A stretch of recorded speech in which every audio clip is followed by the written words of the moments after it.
Hi guys, welcome back. Last lecture में हमने देखा था कि कैसे डेटाबेस से वैल्यू फेच करके डिस्प्ले कराई जाती है, वो हमने सक्सेसफुली कर लिया था। आज का जो लेक्चर है वो ये है कि आर्किटेक्चर क्या होता है, एंड टायर आर्किटेक्चर में क्या मुराद है। एंड टायर आर्किटेक्चर के अंदर 3 टायर आर्किटेक्चर होते हैं और 2 टायर आर्किटेक्चर होते हैं, और जो हम डेस्कटॉप और विंडोज़ एप्लीकेशन के लिए जो यूज़ किया जाता है आर्किटेक्चर वो कौन सा है। तो सबसे पहले अगर बात करें 3 टायर आर्किटेक्चर के अंदर 3 चीज़ें हैं, प्रेजेंटेशन लेयर है, बिजनेस लॉजिक लेयर है एंड डाटा एक्सेस लेयर है। 3 टायर आर्किटेक्चर का मुराद ये है, for example this is my form, ये मेरा फॉर्म है और उसके अंदर मैंने क्या किया, वो डिज़ाइनिंग की हुई है। यहाँ पे कंट्रोल्स डाले हुए हैं, डिफरेंट ग्रिड व्यू हैं, लिस्ट व्यू हैं, दीज आर माई डिज़ाइन। जैसे भी डिज़ाइन करें, कलर स्कीम जो भी चेंज करना चाहते हैं कर सकते हैं इसके अंदर, ठीक है। This is my presentation layer. अब इस इंसर्ट के पीछे मैंने कोई कोड यहाँ पे लिखा हुआ है कि मैंने यूज़र से इनपुट ली, कैलकुलेशन कराई, उसको डिस्प्ले कराया, उसको आउटपुट ली, आउटपुट कराया, इनपुट ली, जो भी है।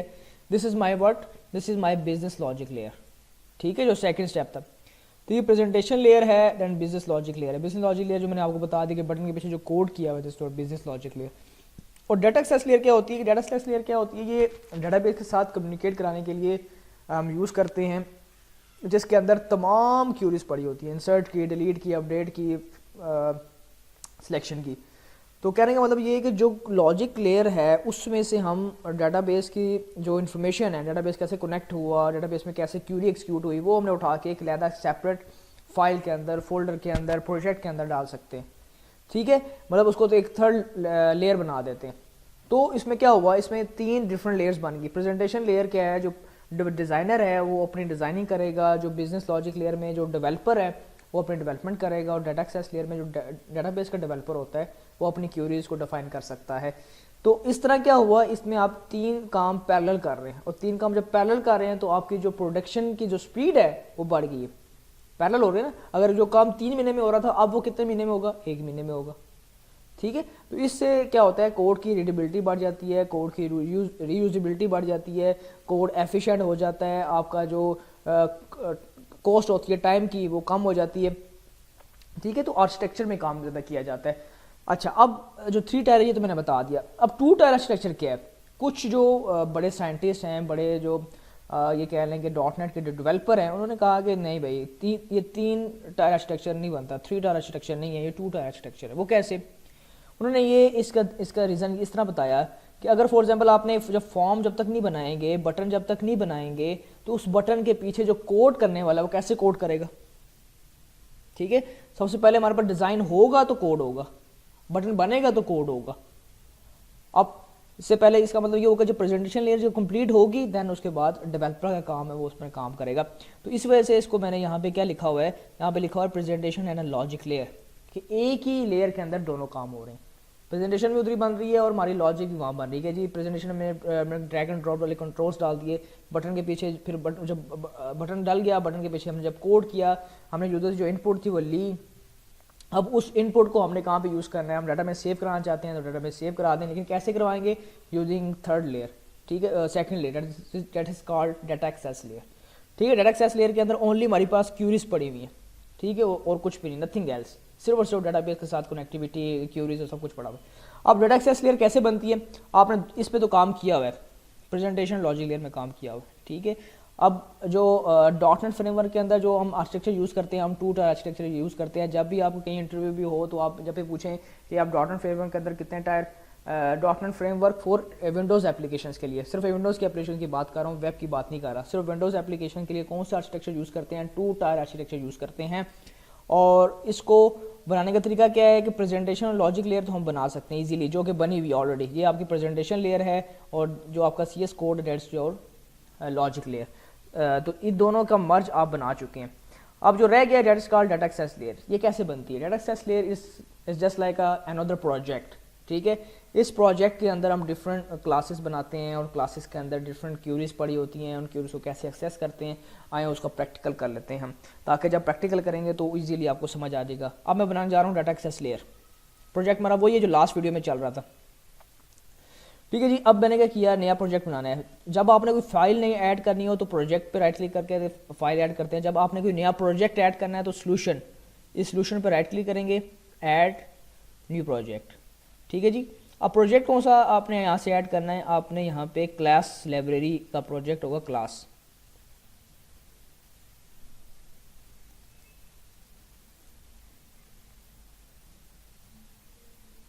ठीक है जी, class library dot net framework.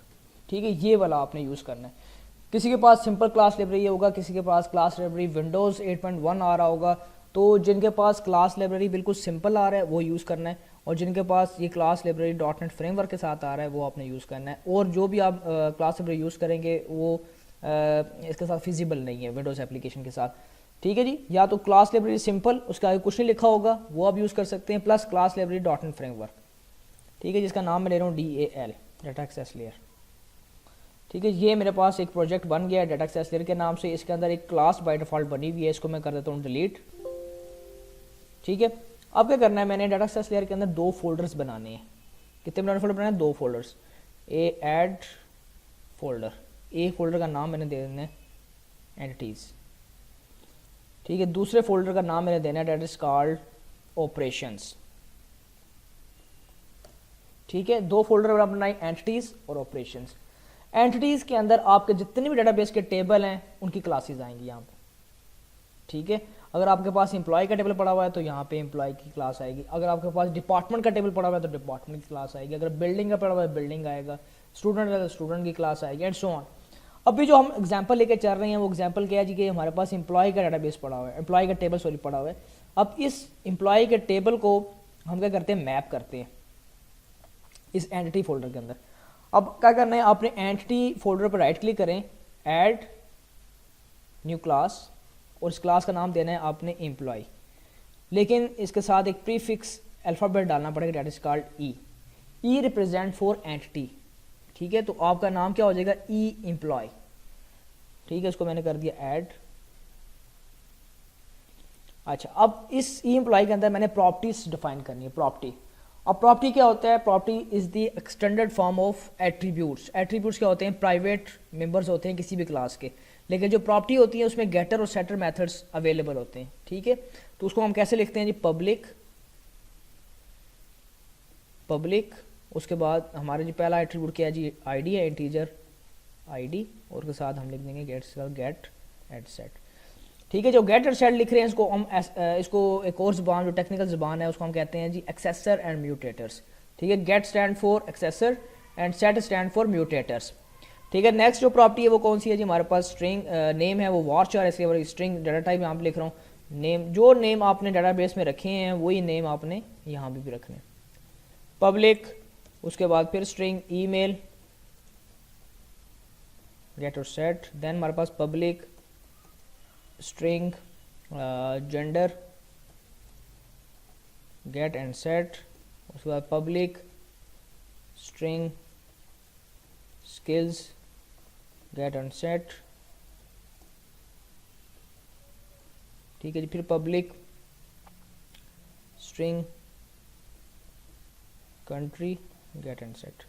ठीक है, तो आपने क्या कर दिया, तमाम यहाँ पे जितने भी आपके एट्रीब्यूट्स थे उनको प्रॉपर्टी यहाँ पे ट्रीट कर लिया। ठीक है जी, एट्रीब्यूट आईडी था उसको मैंने यहाँ पे प्रॉपर्टी बना लिया, एट्रीब्यूट नेम था उसको मैंने यहाँ पे प्रॉपर्टी बना लिया, एट्रीब्यूट ईमेल था उसको मैंने यहाँ पे ईमेल प्रॉपर्टी बना लिया। तो इस तरह प्रॉपर्टी आपकी क्रिएट होती है। ठीक है, तो आपने क्या किया, एक जो टेबल था उसको हमने पूरी क्लास के साथ मैप कर लिया। ठीक है, तो ये मैपिंग हो गई, आपने एक क्लास आपने डिफाइन कर ली। अब बात आती है जी ऑपरेशन के अंदर क्या डालना है।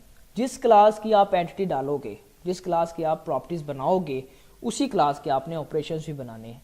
तो यहाँ पे मैं क्या करूँगा, ऐड एक और क्लास ऐड करना चाह रहा हूँ। अब मैं किस पे क्लिक कर रहा हूँ, ऑपरेशंस के फोल्डर पे कर रहा हूँ। इसका मतलब यहाँ पे मैं एक और क्लास ऐड करूँगा that is called O employ.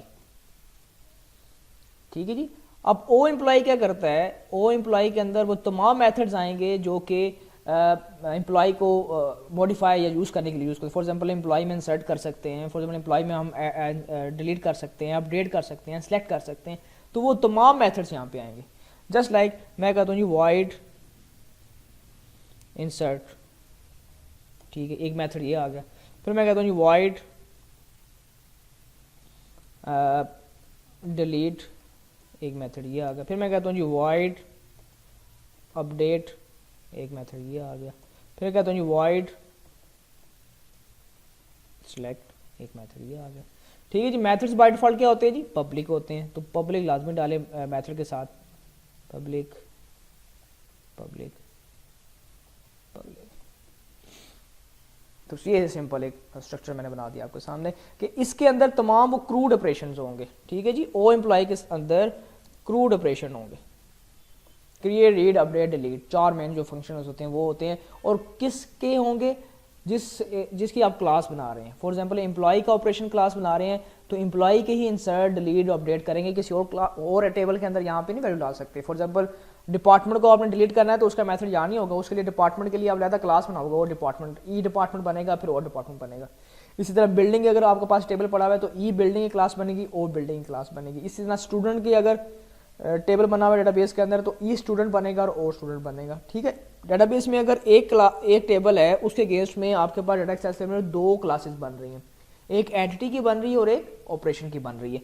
ठीक है जी, हम इसमें जो 2 मेथड्स हैं वो जल्दी जल्दी से कर लेते हैं कन्वर्ट।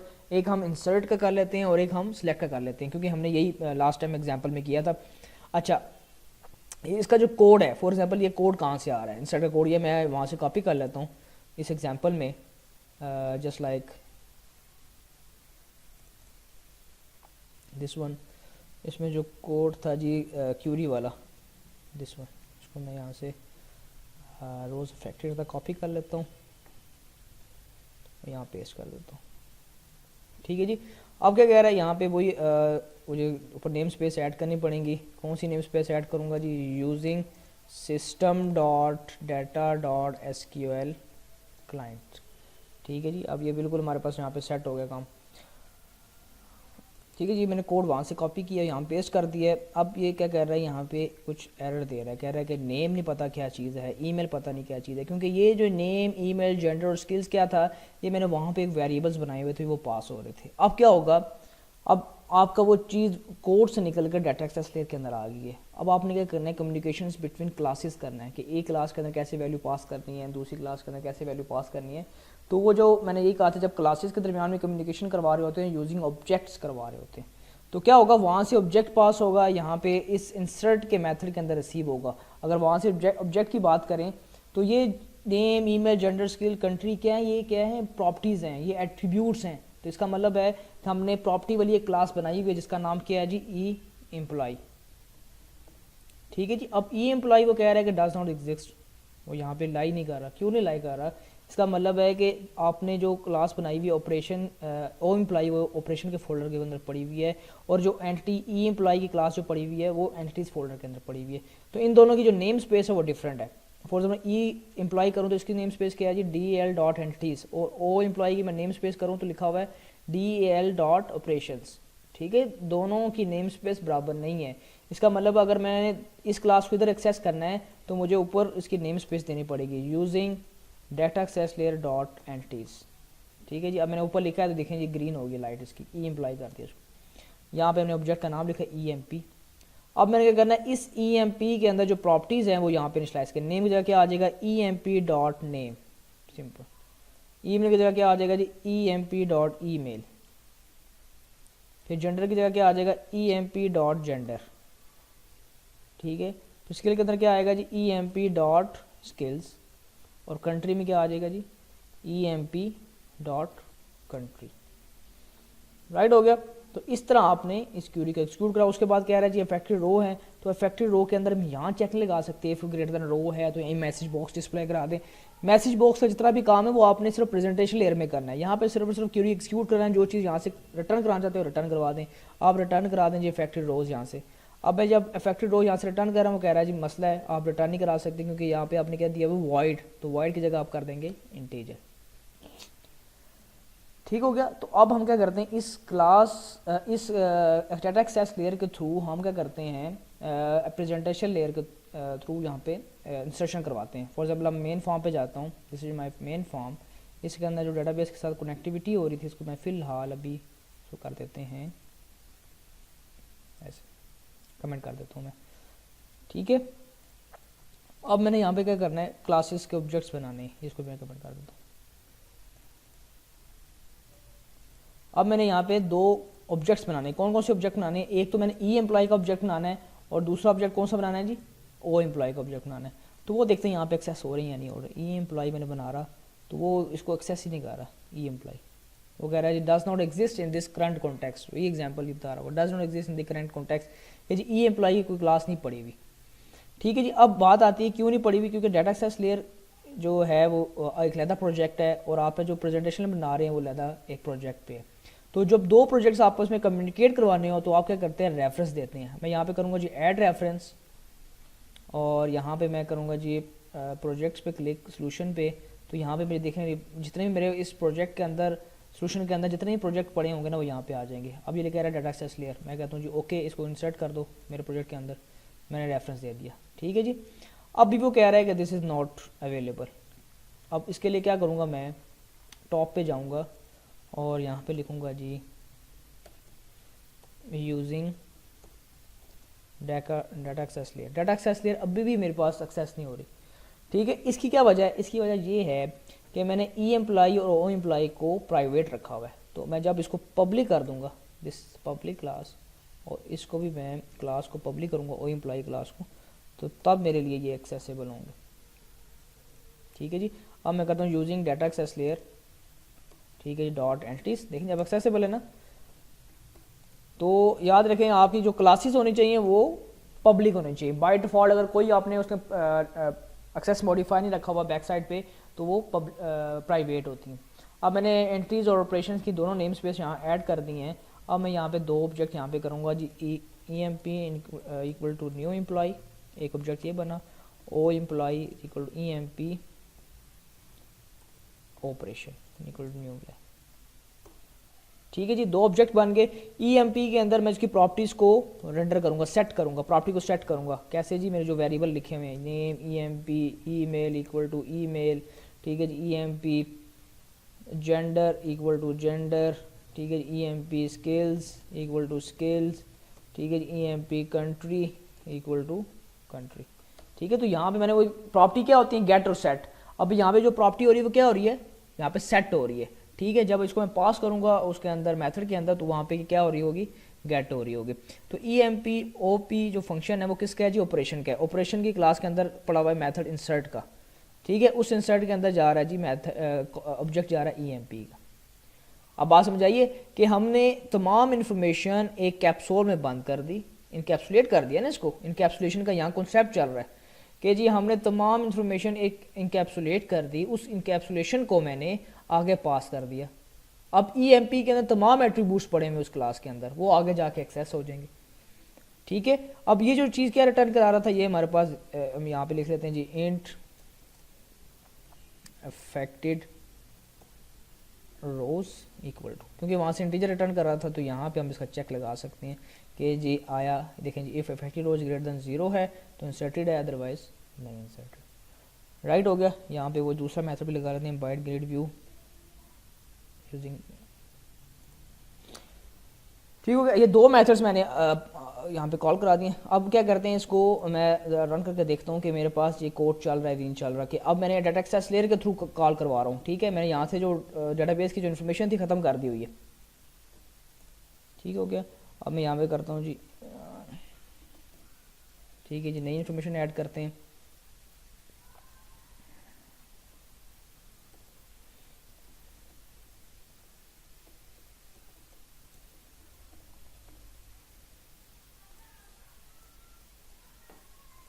इंसर्ट किया, देखिए इंसर्टेड हो गया।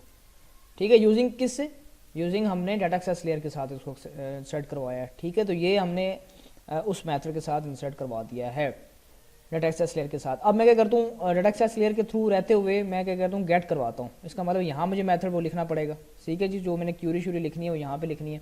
तो वो जो क्यूरी मैंने लिखी हुई थी फॉर्म के अंदर वो कॉपी कर लेता हूँ वहाँ से। ठीक है जी, बाइंड ग्रेड वाले में फंक्शन मैंने किया हुआ था दिस वन। ठीक है जी, यहाँ से मैं इसको कॉपी कर लेते हैं और ऑपरेशन में जहाँ पे सिलेक्ट है वहाँ पे पेस्ट कर देते हैं। अब यहाँ पे देखें जो चीज़ें कॉमन है उसको आप एक जैसे भी लिखते हैं। फॉर एग्जाम्पल ये एसक्यूएल कनेक्शन यहाँ भी पड़ा हुआ है, एसक्यूएल कनेक्शन यहाँ भी पड़ा हुआ है, तो आप वाई नॉट इस चीज़ को यहाँ से कट करें और टॉप पे डाल दें। अब ये क्या हो गया, आपका जो वेरिएबल है ग्लोबली डिफाइन हो गया। ठीक है जी, ग्लोबली जो डिफाइन हो गया तो वो इसके लिए भी एक्सेसिबल है और दूसरे मेथड्स के लिए भी एक्सेसिबल है। ये सिर्फ आपने क्या करना है, ओपन करना है उसको ऐसे। डाटा रीडर किया, अब कंटेनर हमारे रीडर पास आ गया है। अब मैं रिटर्न क्या कर देता हूँ, रीडर को रिटर्न, यहाँ से रीडर को रिटर्न करवा देता हूँ। और जो यहाँ पे क्या होगी, रिटर्न टाइप क्या होगी, SQL data reader, this one ऐसे। अब जब इसको रिटर्न करवा दिया और मैं आता हूँ जी मेन में, दोबारा वापस मेन फॉर्म के अंदर। अब ये चीज़ ख़त्म हो गई। यहाँ पे मुझे ओ एम्प्लॉय की क्लास ऐड करनी पड़ेगी, EMP ऑब्जेक्ट बनाना पड़ेगा उसका मुझे, ठीक है जी। SQL डाटा रीडर, क्योंकि वहाँ से रिटर्न क्या हो रहा है, रीडर हो रहा है ना।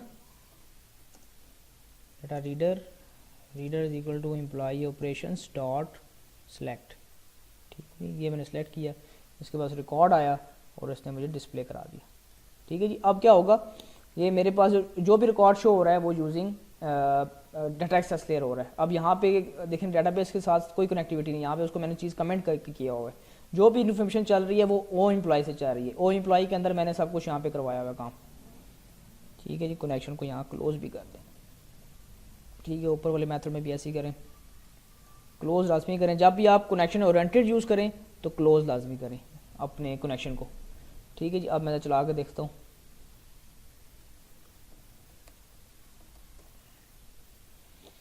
अच्छा ओके, कह रहा है भाई invalid attempt to call has rows when reader is closed, okay. अब वो कह रहा है जब हमने क्लोज कर दिया तो रीडर चलाएगा नहीं, तो रीडर के लिए मस्ट ये है कि वो ओपन रहना चाहिए। तो यहाँ पे इसकी क्लोज की कमांड यहाँ पे नहीं लगानी पड़ेगी आपको, ठीक है।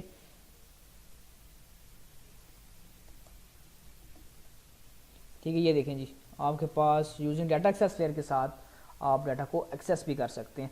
तो ये दो मेथड्स आपको मैंने करवा दिए हैं। इंशाल्लाह नेक्स्ट वीडियोस के अंदर कैसे एडिट कर सकते हैं, कैसे डिलीट कर सकते हैं वो हम करेंगे। सी यू इन नेक्स्ट वीडियो।